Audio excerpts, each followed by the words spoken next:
Hey guys, what's going on? It's Caleb Bake01 back again for another random album review. For today's episode, we actually have a band that I have covered before on my YouTube channel and in this series. The band being Beartooth, and for today's episode, we have their debut album from 2014 being Disgusting. Yes, Beartooth, as I said, this is a band that I have covered before in this series. The last album that I covered from these guys was their third studio album being Disease, which isn't their best effort, but it's a relatively solid album when I went back and revisited that album for that review. It was the most I had ever enjoyed that album, but still not quite their peak standard.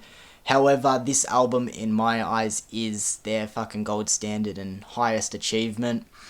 So ever since covering Disease in this series, I had been so excited to getting around and talking about Disgusting, so I'm so happy I get to do that today.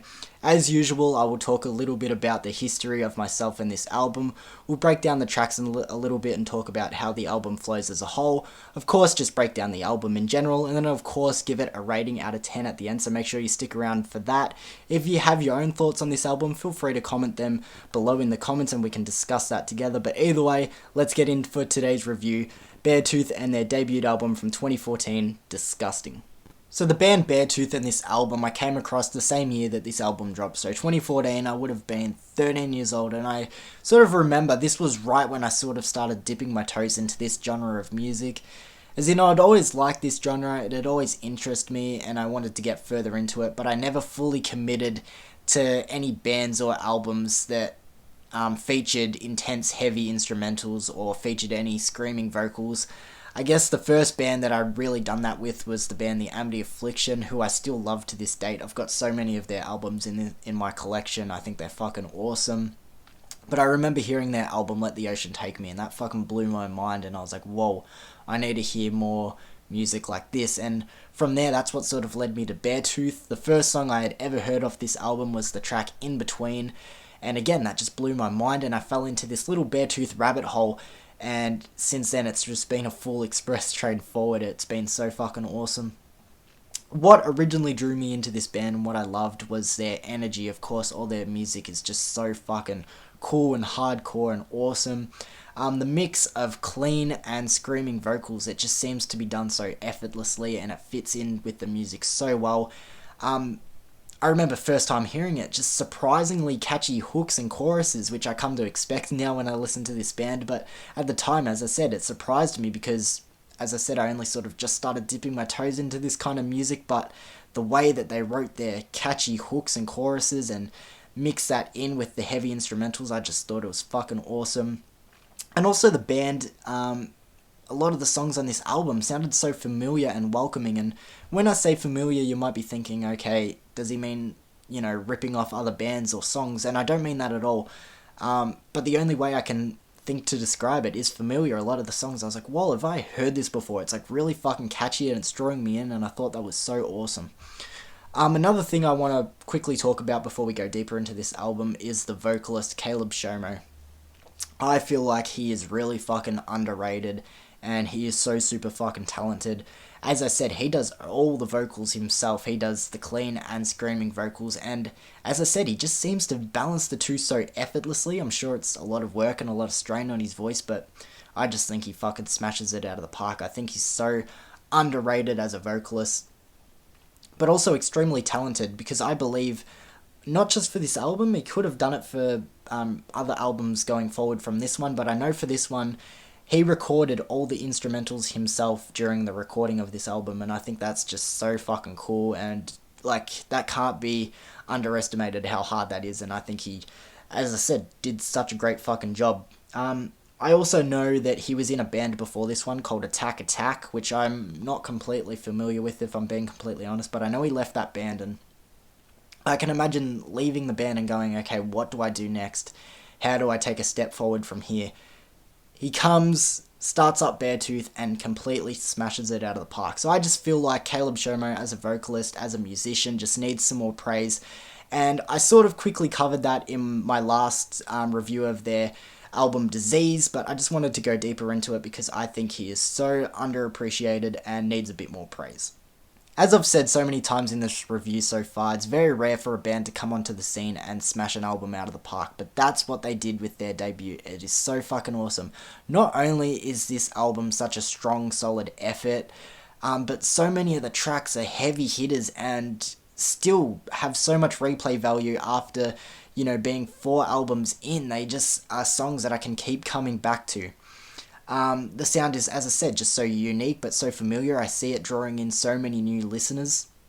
And obviously very grateful that we've got this album, but I think it's a little bit of a shame that the band hasn't been able to hit this level of music again. I feel like this is their strongest album by a fair bit, honestly. I feel like they haven't reached this peak again, but still, I just want to say, majority of the tracks on this one really fucking strong and heavy hitters. I feel like this album only has 2 blemishes, and that's the closing 2 tracks being Dead and Sick and Disgusting. And even then, both tracks aren't terrible. I just think the rest of the songs are a lot more solid, and I wouldn't argue anybody's point to say that any of the other 10 songs are their favourite, because it's really hard to pick because the other 10 are so fucking solid, just pretty much neck and neck with each other. But as I said, the only 2 blemishes on this album I find to be the closing 2 tracks, but however, I'm really excited to get into that now. The way the track list flows for this album is really fucking good as well. So, as I said, the only 2 weaker songs on this album are the closing 2 tracks being Dead and Sick and Disgusting, so they're pushed right at the back. So if you're listening from the opening track being The Lines to track 10 being Keep Your American Dream, it's gonna be a really fucking solid listen, and because all of those songs really hold up well. The first 4 tracks being The Lines, Beaten in Lips, Body Bag, and In Between. They're probably the 4 most popular songs off this album, and they were probably the first 4 songs I had heard off this album, and they're obviously the most popular for a good reason. They hold up really fucking well. They're really strong, heavy hitters that open up the album really well. If I had to pick a low point in the first 10 tracks on this album, it would come at tracks 5 and 6 being Relapsing and Ignorance is Bliss, but take that with a grain of salt, because as I said, the first 10 are just heavy hitters. I'm really just nitpicking at any low point in the first 10 tracks, but as I said, take that with the minutest little criticism there, because Relapsing and Ignorance is Bliss are still really 2 great songs, but picks up again with so much momentum from track 7 to track 10 being I Have a Problem, One More, Me in My Own Head, and Keep Your American Dream. I find track 7, I Have a Problem, and track 10, Keep Your American Dream, definitely being probably the 2 most underrated songs on this album. And that's saying a lot, because again, just so many of these songs, I'm going to keep saying it, are heavy hitters and ones you can keep coming back to, but I just find that those 2 are maybe the ones that get overlooked the most. But of course, as I said, you get to tracks 11 and 12 being Dead and Sick and Disgusting, the 2 weakest ones, the only 2 blemishes on the album, but even then, they're not terrible. They're still listenable. They have their moments where I'll come back and, give them a little bit of a replay, but as I said, the only 2 blemishes for a really solid track list. So this here is an album I could honestly go on about all day and praise all day and recommend it so much, but I'm going to sort of leave it there because I've sort of covered everything that I want to say and I feel like I should get across for this one, but we'll get around to my rating for this album now.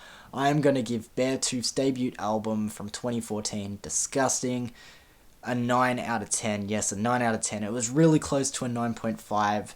I just feel like the 2 little blemishes on the back, just being Dead and Sick and Disgusting.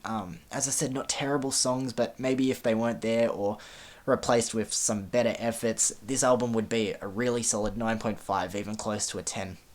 But I don't want anyone to underestimate this effort. I feel like this album has so much potential to draw in new listeners if you are interested in this style of music or sort of want to dip your toes into screaming vocals or heavy instrumentals. I feel like this is a really good recommendation to pick up and,